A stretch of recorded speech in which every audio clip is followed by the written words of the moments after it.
Sarah Chen went to bed on Tuesday night after 3 months of unanswered prayers about a decision that would determine her entire future. She woke up Wednesday morning with crystal-clear memory of a dream where a teenage boy in jeans sat across from her at a coffee shop and gave her specific instructions about 3 choices she needed to make. She wrote down everything he said, not because she believed it would matter, but because the dream felt too vivid to ignore. By Friday afternoon, every single detail the teenager predicted had happened exactly as he described. That's when Sarah showed her friend the photograph of Carlo Acutis and said with absolute certainty, "That's who was in my dream." What happened over the next 2 weeks has been documented by Sarah's spiritual director, confirmed by witnesses to the events that unfolded, and is currently being reviewed by church officials who are trying to determine if dreams can qualify as miraculous interventions. The dream gave Sarah information she couldn't have known. The predictions came true with impossible precision, and the guidance she received solved a crisis that was destroying her mental health and faith. Subscribe immediately and turn on notifications because this case raises profound questions about how saints interact with us during sleep, whether prophetic dreams constitute miracles, and what it means when every detail of a supernatural encounter proves accurate in real life. This might be the most documented case of Carlo Acutis appearing in someone's dream with verifiable predictions. Sarah Chen is a 32-year-old nurse living in Toronto, Canada. She's been Catholic her entire life, attends Mass weekly, and considers herself faithful but not mystical. She doesn't have visions, doesn't hear voices, and has never experienced anything she'd consider supernatural. Until 3 weeks ago, dreams were just dreams to her, random neural activity during sleep that occasionally felt meaningful but rarely were. For 3 months before the dream, Sarah had been facing an impossible decision. She'd been accepted into a prestigious graduate program that would advance her career significantly, but required relocating across the country. At the same time, her elderly mother's health was declining, and Sarah felt responsible for her care. Additionally, she'd recently started a relationship with someone she genuinely cared about, and leaving would effectively end that relationship before it really began. Drop a comment below if you've ever faced a decision where every option felt equally right and equally wrong, where choosing one good thing meant losing another good thing. That paralyzing uncertainty is exactly where Sarah was trapped. Sarah prayed constantly about this decision. She attended daily Mass when her nursing shifts allowed. She spent hours in Eucharistic adoration asking for guidance. She consulted with her spiritual director, Father Paul. She made lists of pros and cons. She asked friends for advice. Despite all this effort, she felt no clarity whatsoever. The deadline for accepting the graduate program was approaching, and she was spiraling into anxiety and depression over the choice. On Tuesday night, Sarah went to bed emotionally exhausted after another day of agonizing over the decision. She'd been praying a novena to Carlo Acutis. She'd heard he helped people discern God's will, but honestly didn't expect anything to come from it. She fell asleep around 11 p.m. The dream began with Sarah sitting in a coffee shop she didn't recognize. Everything felt hyper-real. She could smell the coffee, feel the texture of the chair, see details with unusual clarity. A teenage boy walked up to her table carrying 2 cups of coffee. He set one in front of Sarah and sat down across from her with the other. Sarah recognized in the dream that this was unusual. She didn't know this person, but she felt completely comfortable with his presence. The boy was maybe 15 or 16, wearing jeans and a dark hoodie with a warm, friendly expression. He looked directly at Sarah and smiled. "You've been praying for guidance. I'm here to help you figure this out." Sarah asked in the dream, "Who are you?" The teenager took a sip of his coffee and said simply, "Someone who understands complicated decisions. Let's talk about what you're facing." If this story is resonating because you've experienced meaningful dreams that felt different from normal dreams, hit that like button and share this video.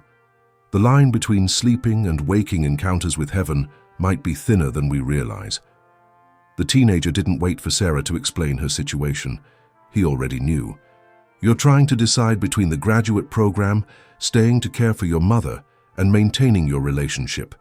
You think you have to choose just one, and whichever you choose, you'll lose the others. That's not actually true, but you can't see the path yet because you're looking at the wrong timeline. Sarah remembers feeling surprised that this dream character knew her exact situation. The teenager continued, "Here's what's going to happen, and I need you to remember this exactly so you can write it down when you wake up. On Thursday, your mother is going to have a medical appointment where her doctor will recommend a care program you didn't know existed. This program will allow her to have professional support while you're away. Don't dismiss this option like you usually dismiss help. Accept it. On Friday, you're going to receive a phone call from the graduate program director. She's going to offer you a modified schedule that includes remote coursework for the first year. This wasn't in the original program description, but they're piloting this option with 3 students, and they want you to be one of them. Say yes immediately. And about your relationship, the person you're dating is going to tell you something on Saturday that changes your whole perspective. He's been offered a job opportunity in the same city where your graduate program is. He wasn't going to tell you because he didn't want to pressure your decision, but he's going to tell you. When he does, you'll realize you don't have to choose between the program and the relationship." Sarah was trying to process all this information in the dream. The teenager smiled. "Write all this down the moment you wake up. When it happens exactly as I'm telling you, you'll know this wasn't just a random dream. You'll know heaven answered your prayers for guidance." "But here's the most important thing I need to tell you," the teenager said, his expression becoming more serious. "Your anxiety about this decision has been blocking you from hearing God. You've been so afraid of making the wrong choice that you haven't trusted God to orchestrate the right outcome. The solution wasn't going to come through your analysis or your planning. It was going to come through circumstances aligning in ways you couldn't predict or control. That's what's about to happen. Share this video right now with anyone who's paralyzed by a major life decision. Sometimes divine guidance comes through circumstances we couldn't have arranged ourselves. When all 3 things I told you happen this week, here's what I want you to do," the teenager continued. "Accept all of it as God's answer. Stop second-guessing. Stop waiting for more confirmation. Stop analyzing. God is showing you the path. Walk it with confidence and start spending less time worrying and more time thanking Him. Your anxiety is stealing your joy." Sarah asked in the dream, "How do you know all this? How can you tell me what's going to happen?" The teenager smiled. "Because I can see what you can't see yet. Time looks different from where I am. And because you prayed for help, and heaven sent me to give you the information you need." He stood up from the table. "One more thing. When you tell people about this dream, some will dismiss it as coincidence or wishful thinking. Don't let their skepticism make you doubt what you know happened. You prayed for guidance. You received it. Trust that." Sarah woke up Wednesday morning with the dream vivid in her mind, far more vivid than dreams usually are. Every detail was clear. Every word the teenager had said was memorable. She grabbed her journal and wrote down the entire conversation while it was fresh, including the 3 specific predictions. Her mother's doctor recommending a care program on Thursday, the graduate program director calling with a modified schedule on Friday, and her boyfriend revealing his job opportunity on Saturday. Writing it down felt slightly ridiculous. Sarah didn't really believe the predictions would come true, but the dream had felt significant enough that documenting it seemed important.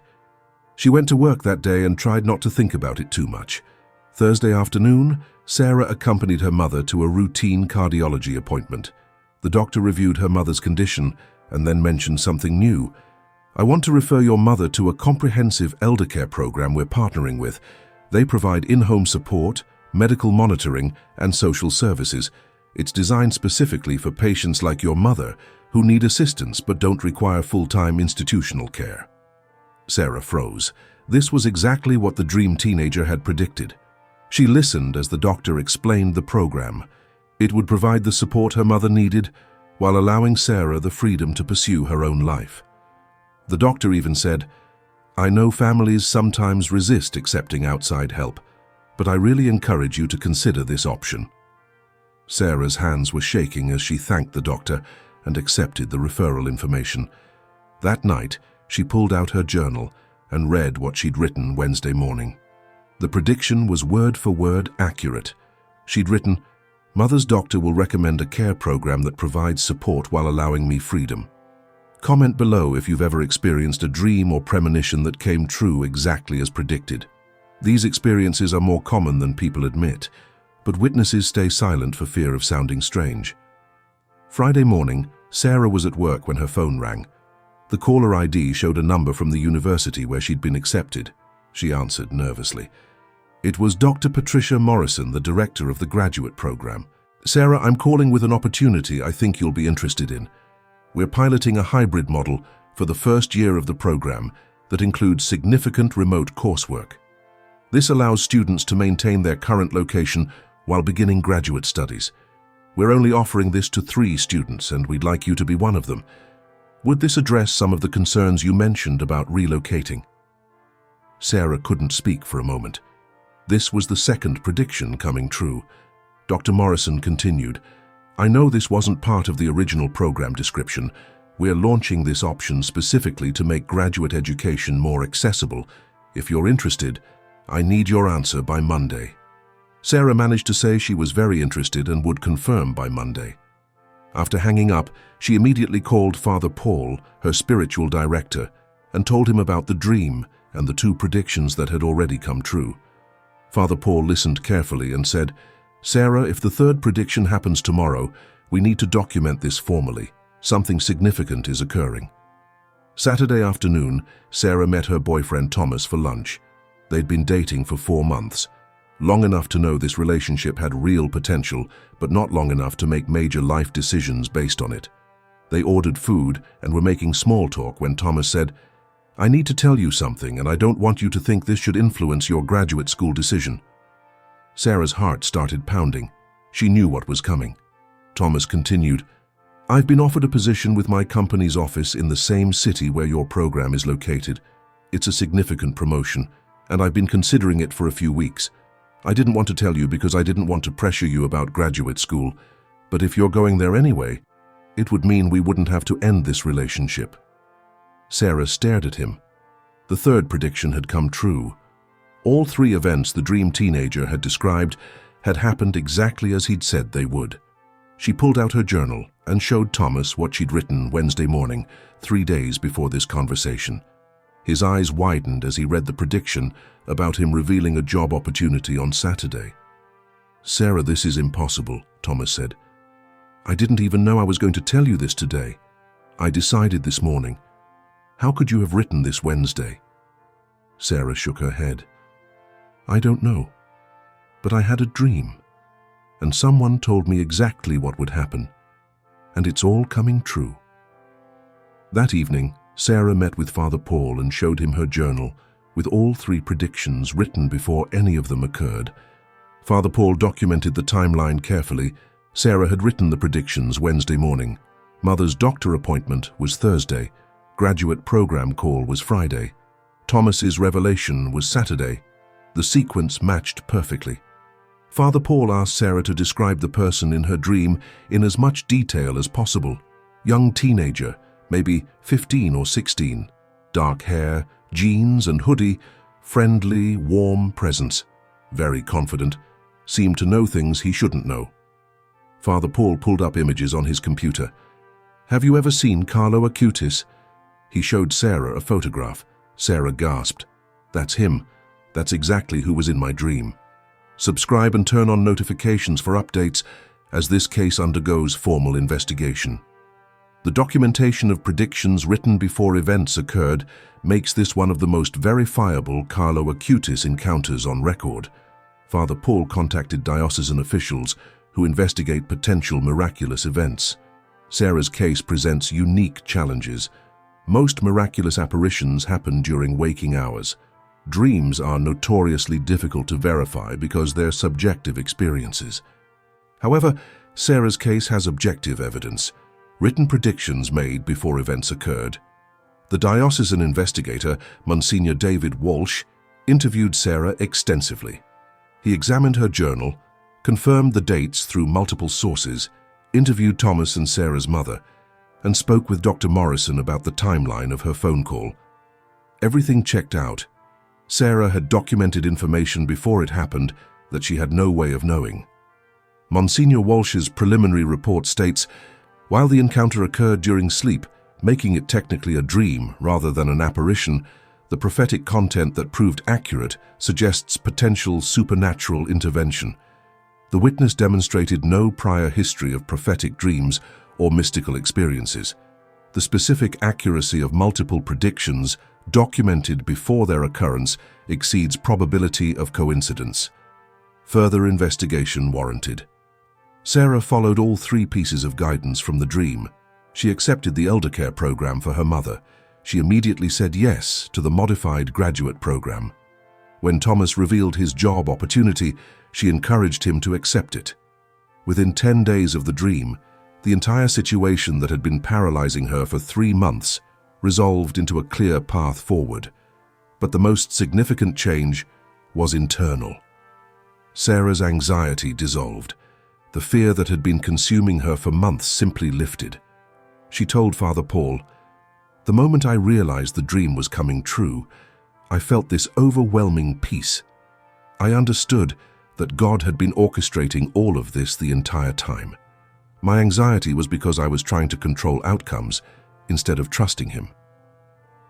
The message from the dream about anxiety blocking divine guidance resonates with Sarah deeply. She'd been so focused on making the perfect decision that she couldn't see God working in the circumstances around her. The dream didn't just give her information, it gave her permission to stop controlling and start trusting. 3 weeks after the dream, Sarah is implementing all 3 solutions. Her mother is enrolled in the care program and thriving with the additional support. Sarah has accepted the graduate program and begins next month. Thomas accepted his job offer and will be relocating to the same city. The impossible dilemma has become a clear path that accommodates everything Sarah cared about. Other people hearing Sarah's story have reported similar experiences, dreams where Carlo Acutis appeared and gave specific guidance that proved accurate. A businessman in Singapore dreamed Carlo told him to accept a job offer that seemed risky. He followed the guidance, and the position proved to be exactly right for him. A college student in Florida dreamed Carlo told her to change her major. She switched from pre-med to education, and everything fell into place in ways that confirmed the decision. The pattern suggests Carlo may be using dreams as a primary mode of communication with people who are stuck in decision paralysis. Dreams bypass our analytical overthinking and speak directly to our intuitive understanding. For people whose anxiety blocks them from hearing God clearly, dreams might be the only channel that gets through. Father Paul has written extensively about Sarah's case. He notes that while the Catholic Church historically treats dreams with caution, Scripture is full of divine communication through dreams. Joseph's dreams about Mary's pregnancy and about fleeing to Egypt, the wise men warned in a dream not to return to Herod, Pilate's wife's dream about Jesus' innocence. Dreams are a legitimate way God speaks to His people. The key question is verification. How do we distinguish between random dreams and genuine divine communication? Sarah's case provides a clear standard: predictions that prove accurate. When a dream gives specific information about future events that the dreamer couldn't possibly know, and those predictions come true with precision, we're looking at something beyond normal brain activity during sleep. Share this video with anyone who's struggling with major life decisions and can't seem to get clarity despite extensive prayer. Sometimes divine guidance comes packaged differently than we expect. Sarah's journal entry from Wednesday morning has become a document of significant interest to investigators. Written in her own handwriting, dated and time-stamped, it contains 3 specific predictions made before any of them occurred. This kind of evidence is rare in cases of claimed supernatural experiences. The fact that Sarah wasn't particularly devoted to Carlo Acutis before the dream adds credibility. She'd prayed a novena to him, but knew little about him beyond basic information. She'd never studied his life, didn't have special devotion to him, and hadn't been thinking about him constantly. The dream appeared to come from outside herself rather than being projection of her own thoughts. Carlo's message in the dream about Sarah's anxiety stealing her joy addresses a universal problem. Many people turn prayer into worry sessions, bringing concerns to God, but never trusting Him enough to release those concerns. They pray for guidance, but then continue trying to force outcomes through their own efforts. Sarah's case demonstrates what happens when we finally let go and trust divine orchestration. The instruction to stop waiting for more confirmation once the 3 predictions came true speaks to another common problem. People who receive clear divine guidance but then second-guess it, looking for additional signs, unable to trust what they've already received. Carlo's message was direct. You prayed, heaven answered. Stop doubting, move forward. 3 people who know Sarah well have provided statements confirming the dramatic change in her demeanor after the dream. Her anxiety lifted, her depression resolved. Her peace became obvious to everyone around her. While psychological relief after making a decision could explain some of this, the timing, peace came before the decision was implemented. Just from knowing divine guidance had been received, suggests something deeper occurred. Sarah's mother, interviewed by investigators, confirmed that her daughter's transformation was immediate and striking. Tuesday night, Sarah was in tears, completely overwhelmed. Wednesday morning, she was peaceful, almost serene. I asked what changed, and she said she'd had a dream. At the time, I thought that was strange, but when everything she said would happen actually happened, I understood. Heaven answered her prayers. Thomas provides similar testimony. Sarah went from anxiety-ridden to confident literally overnight. When I told her about my job offer on Saturday, she didn't seem surprised. She pulled out her journal and showed me she'd written that exact thing would happen days earlier. I don't know how to explain it, except that something supernatural occurred. Dr. Morrison at the graduate program had no explanation for why she called Sarah specifically on Friday with the modified program option. We'd been planning this hybrid model for months, but the decision about which students to offer it to wasn't made until Friday morning. Sarah's name came to mind clearly, and I called her immediately. Looking back, the timing seems almost orchestrated. The accumulation of these testimonies, Sarah's written predictions, multiple witnesses to events occurring exactly as predicted, documented changes in Sarah's mental health and decision-making ability, creates a compelling case for supernatural intervention, even though the encounter occurred during sleep. Monsignor Walsh's ongoing investigation will determine whether the Church officially recognizes this as a miraculous event. The process takes months or years, but regardless of official designation, Sarah knows what happened. Carlo Acutis appeared in her dream, gave her information she couldn't have known, made predictions that came true with precision, and provided guidance that resolved a crisis destroying her peace. St.carloAcutis, messenger who comes even in dreams when we're stuck and can't find our way forward. Thank you for caring about our anxiety and decision paralysis.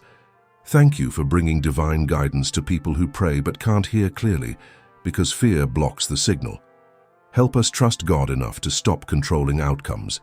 Teach us to recognize your guidance, whether it comes during waking hours or while we sleep. Give us courage to follow the paths that open before us instead of second-guessing clear direction. Free us from anxiety that steals joy and blocks faith. Show us that when we genuinely ask for help, heaven answers in whatever way will reach us most effectively. Help us write down what we receive, trust what unfolds, and walk forward in confidence that God orchestrates better outcomes than we could force through our own efforts. Amen.